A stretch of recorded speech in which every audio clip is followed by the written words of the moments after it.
അസ്സലാമു അലൈക്കും വറഹ്മത്തുള്ളാഹി. പ്രവാചകൻ്റെ പേരിലുള്ള ജന്മദിനാഘോഷം കഴിക്കുന്നത് ബിദ്അത്താണ്. അത് പ്രവാചകരോ അതുപോലെ തന്നെ സ്വഹാബിമാരോ ഒന്നും കഴിച്ചിട്ടില്ല എന്നാണ് പൊതുവെ വഹാബികൾ പറയാറുള്ളത്. എങ്കിലൊന്ന് ചോദിക്കട്ടെ, ഇന്ന് നാം ഉപയോഗിക്കുന്ന നമ്മുടെ ഡ്രസ്സുകൾ, നാം ഉപയോഗിക്കുന്ന നമ്മുടെ വീടുകൾ, നമ്മുടെ സൗകര്യങ്ങൾ, നാം വാഹനമായി ഉപയോഗിക്കുന്ന ബസ്, മറ്റു വാഹനങ്ങൾ, ഇതൊന്നും പ്രവാചകർ ഉപയോഗിച്ചിട്ടില്ലല്ലോ. അപ്പോൾ അതൊക്കെ ഉപയോഗിക്കുന്ന നമ്മൾ ചെയ്യുന്നത് ബിദ്അത്തല്ലേ? അതുപോലെ തന്നെയല്ലേ നബിദിനാഘോഷവും?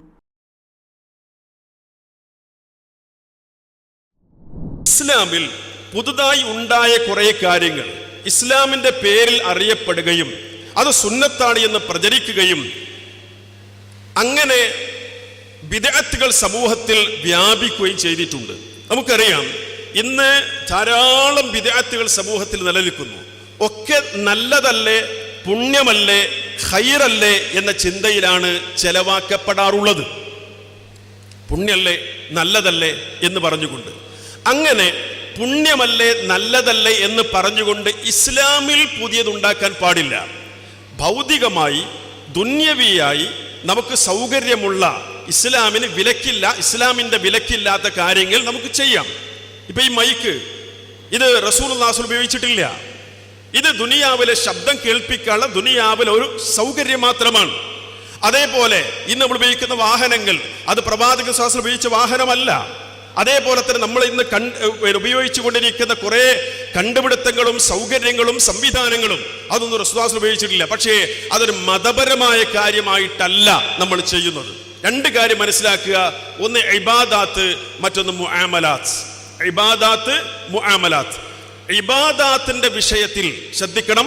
ഇബാദാത്തിന്റെ അഥവാ മതപരമായ കാര്യങ്ങളുടെ വിഷയങ്ങളിൽ ഉണ്ട് എന്ന് സ്ഥാപിക്കാൻ തെളിവ് വേണം. ഉണ്ട് എന്ന് സ്ഥാപിക്കാൻ തെളിവ് വേണം. ഇപ്പൊ നിസ്കാരശേഷം ഒരു കൂട്ടുപ്രാർത്ഥന നടത്താൻ, അല്ലെങ്കിൽ റബീഉൽ അവ്വൽ മാസത്തിൽ പ്രവാചകൻ സല്ലല്ലാഹു അലൈഹി വസല്ലമയുടെ ജന്മദിനം ആഘോഷിക്കാൻ, ഏത് മാസമാണെങ്കിലും ആ മാസത്തിലാണ് കഴിക്കാറുള്ളത് എന്നുകൊണ്ട് പറഞ്ഞത്. അങ്ങനെ റസൂലുള്ളാഹിയുടെ ജന്മദിനം കഴിക്കാൻ തെളിവുണ്ടോ എന്ന് നമ്മൾ ചോദിക്കാൻ കാരണം, അതൊരു ദീനിയായ കാര്യമായിട്ടാണ് ചെയ്യുന്നത്, മതപരമായ കാര്യമായിട്ടാണ് ചെയ്യുന്നത്.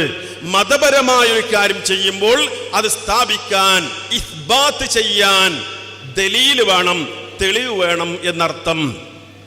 എന്നാൽ മുആമലാത്തുമായി ബന്ധപ്പെട്ട, നമ്മുടെ ദുനിയാവിലെ ക്രയവിക്രയങ്ങളുമായി ബന്ധപ്പെട്ട വിഷയത്തിലോ അത് ഉണ്ട് എന്ന് സ്ഥാപിക്കാൻ തെളിവ് വേണ്ട, വിലക്കില്ലെങ്കിൽ ചെയ്യാം. അസ്ലു അൽ ഇബാഹ. ഇതാണ് ഉസൂൽ പഠിക്കുന്ന വിദ്യാർത്ഥികൾക്ക് അറിയാമല്ലോ. അൽ അസ്ലു അൽ ഇബാഹ, അതാണ് അടിസ്ഥാനം, അനുവദനീയമാണ്.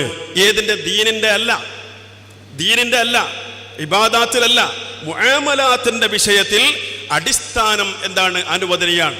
വിലക്കില്ലേ, നമുക്ക് ചെയ്യാം. ഇത് നമുക്കറിയാം. ഇന്നിപ്പോ നമ്മൾ ഉപയോഗിക്കുന്ന, നമ്മുടെ നാട്ടിൽ നമ്മൾ കഴിച്ചുകൊണ്ടിരിക്കുന്ന പല ഫ്രൂട്ട്സും, അല്ലേ, ചക്ക റസൂലുള്ളാഹി തിന്നിട്ടുണ്ടാവുമോ? നമ്മുടെ കർമൂസ റസൂലുള്ളാഹി തിന്നിട്ടുണ്ടാവുമോ? നമ്മുടെ കപ്പ റസൂലുള്ളാഹി തിന്നിട്ടുണ്ടാവുമോ? തെരഞ്ഞു നടക്കണോ? തിന്നൽ അനുവദനീയാണോ അല്ലേ നോക്കാൻ? വേണ്ട. വിലക്കപ്പെട്ടതിൽ ഈ കപ്പ വരുമോ നോക്കിയാൽ മതി. വിലക്കപ്പെട്ടതിൽ ഈ ചക്ക വരുമോ? വിലക്കപ്പെട്ടതിൽ കർമൂസ വരുമോ എന്ന് നോക്കിയാൽ മതി. ഇല്ലേ, കഴിക്കാം. അടിസ്ഥാനം അനുവദനീയമാണ്. ഇത് രണ്ടും വേർതിരിച്ച് മനസ്സിലാക്കാത്തോണ്ടാണ് നബിദിനാഘോഷത്തിന് തെളിവുണ്ടോ എന്ന് നമ്മൾ ചോദിക്കുമ്പോൾ അവരിങ്ങോട്ട് പലതും ചോദിക്കാറുണ്ട്. ഇതേമാതിരത്തെ ചില ദുന്യവിയായി നമ്മൾ നടത്തുന്ന ചില കാര്യങ്ങൾ നിങ്ങളത് ചെയ്യില്ലേ, ഇത് ചെയ്യില്ലേ. അത് ദീനീ വിഷയമാണ്. നബിദിനാഘോഷം അത് ദീനീയായ മതപരമായ വിഷയമാണ്. അതുകൊണ്ടത് ഉണ്ടെന്ന് സ്ഥാപിക്കാൻ തെളിവ് വേണം. മറ്റതോ ദുനിയാവിന്റെ വിഷയത്തിലോ ഇല്ല, നമുക്ക് അതിന് വിലക്കില്ല എന്ന് തെളിഞ്ഞാൽ മതി, നമുക്ക് അനുവദനീയമാണ്. ഇത്രയാണ് അതിന്റെ അടിസ്ഥാനം. ഇത് നമ്മൾ കൃത്യമായി മനസ്സിലാക്കുക. ഈ ഒരു അടിസ്ഥാനത്തിൽ നിന്നുകൊണ്ടാണ് നമ്മുടെ നാട്ടിലെ ബിദ്അത്തുകളെ ചർച്ച ചെയ്യേണ്ടത്. റസൂലുള്ളാഹി സ്വല്ലല്ലാഹു അലൈഹി വസല്ലം പറഞ്ഞത്, മൻ അഹ്ദഥ ഫീ അംരിനാ ഹാദാ മാ ലൈസ മിൻഹു ഫഹുവ റദ്ദുൻ എന്നാണ്. മൻ അഹ്ദഥ ഫീ അംരിനാ ഹാദാ, നമ്മുടെ ഈ കാര്യത്തിൽ ഏതാണ് ആ കാര്യം? ദീനിയായ കാര്യം. നമ്മുടെ ഈ കാര്യത്തിൽ ആരെങ്കിലും വല്ലതും പുതുതായി ഉണ്ടാക്കിയാൽ ഫഹുവ റദ്ദ്, അത് തള്ളപ്പെടേണ്ടതാണ്. മൻ അമില അമലൻ ലൈസ അലൈഹി അംറുനാ ഫഹുവ റദ്ദ് മൻ അമില അമലൻ, ആരെങ്കിലും ഒരു പ്രവൃത്തി ചെയ്തു, ലൈസ അലൈഹി അംറുനാ, നമ്മുടെ കാര്യം അതിലല്ല, നമ്മുടെ നിലപാട് അതിലില്ല, അങ്ങനത്തെ ഒരു കാര്യം ആരെങ്കിലും ചെയ്താൽ ഫഹുവ റദ്ദ്, അത് തള്ളപ്പെടേണ്ടതാണ്. അപ്പൊ മതത്തിൽ പുതുതായി ഉണ്ടാകുന്ന കാര്യങ്ങൾ അത് വർജ്യമാണ്, അസ്വീകാര്യമാണ്.